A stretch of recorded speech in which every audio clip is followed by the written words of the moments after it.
Assalamualaikum warahmatullahi wabarakatuh. Selamat siang semuanya. Jadi di siang kali ini kami sedang berada di wilayah pinggiran dari Sungai Kalimas, dan kali ini kita sedang berada di salah satu bukti jalur perdagangan di Kalimas, yaitu di Menara Syahbanar, Menara Pandang Syahbanar.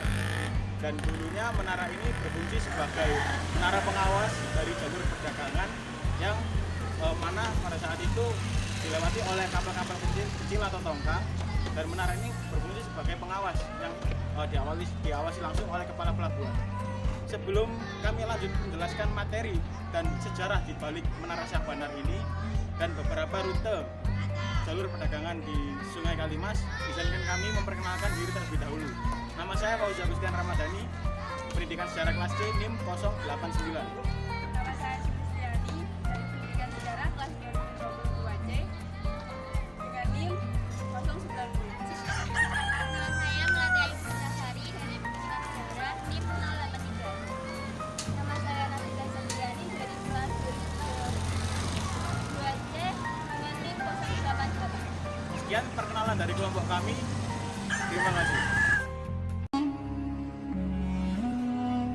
Kalimas merupakan sungai yang memecah kota Surabaya. Keberadaannya sangat penting sebagai jalur transportasi air pada waktu itu. Sungai Berantas yang bermuara di Mojokerto dan berhulu di Selat Madura menjadikannya sebagai jalur transportasi bagi daerah-daerah pedalaman yang hendak mengumpulkan komoditi seperti kopi dan berempah-rempah yang akan dikirim ke berbagai daerah-daerah Jawa maupun luar Jawa. Karena pada waktu itu, sungai merupakan jalur yang dirasa cepat sehingga banyak dari masyarakat pedalaman memanfaatkan jalur sungai ketimbang jalur darat yang belum tertata dan lebih membuang waktu dikarenakan rute yang terlalu berliku-liku. Peranan Kalimas sebagai jalur perdagangan di Surabaya menjadikan daerah-daerah dagang yang sangat ramai. Banyak sekali para pedagang-pedagang yang ingin melakukan transaksi di Surabaya. Alhasil banyak kapal-kapal baik dari dalam maupun luar negeri datang ke Surabaya. Ukuran Kalimas yang tidak cukup lebar membuat kapal-kapal pesiar yang besar tidak bisa masuk lebih dalam ke mulut sungai, sehingga kapal-kapal besar tersebut hanya bisa berlabuh di Selat Madura saja. Sungai Kalimas yang dikenal sekarang tidaklah sepenting dan seekonomis dulu, ketika masyarakat pada masa itu bertumpu dan bergantung kehidupannya pada sungai sebagai sarana transportasi dan kebutuhan domestik sehari-hari. Pada waktu itu, air minum untuk kebutuhan sehari-hari juga diambil dari sungai Kalimas yang tentunya sudah diolah menjadi air minum yang bersih. Melalui sungai inilah transaksi perdagangan dan pertumbuhan ekonomi terdongkrak dan mengalami kemajuan dalam titik puncak perekonomian Surabaya.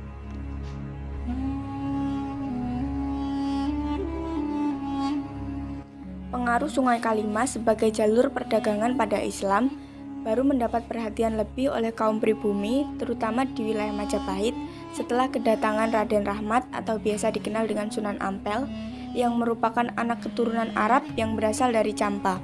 Masuknya Islam sendiri melalui jalur perdagangan. Hal ini memungkinkan bahwa pemusatan pemukiman bagi orang-orang Timur Asia sebagai tindak lanjut kebijakan penggolongan penduduk berdasarkan etnisnya menyebabkan keturunan Arab memiliki pemukiman yang mengelompok. Arab di kota Surabaya maupun di Indonesia selalu dekat dengan pusat perdagangan antar wilayah.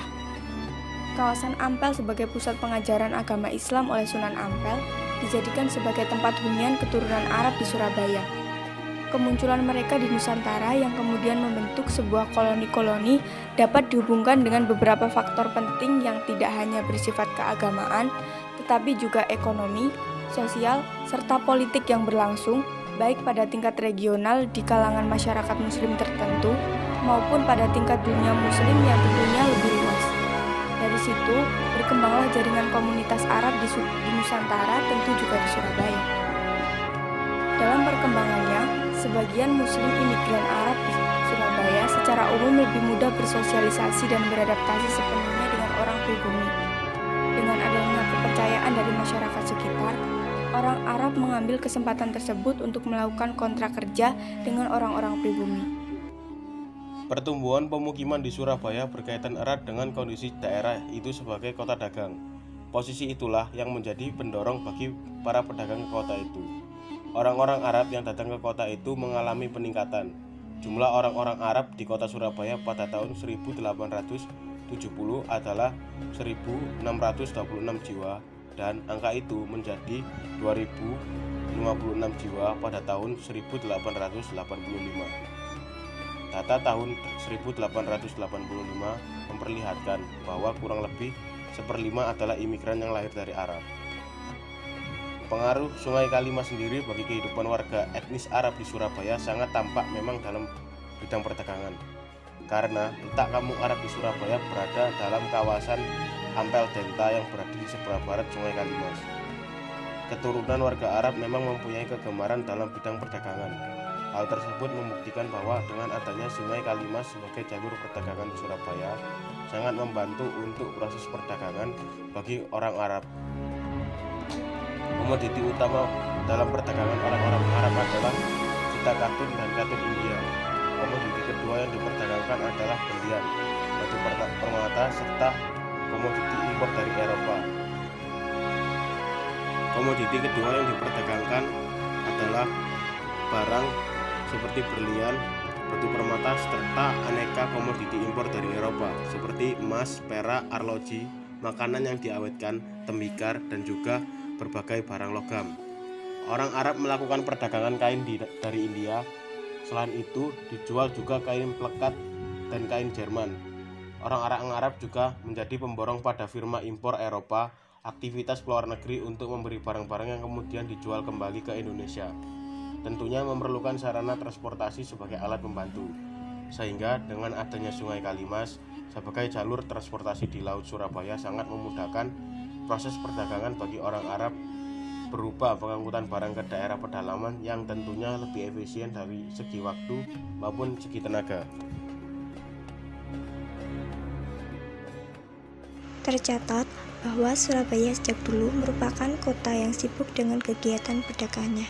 Sebelum barang dari luar Surabaya didistribusikan ke seluruh kota, kapal-kapal pengangkut melewati pelabuhan Kalimas dengan pengawasan melalui Menara Syah Bandar.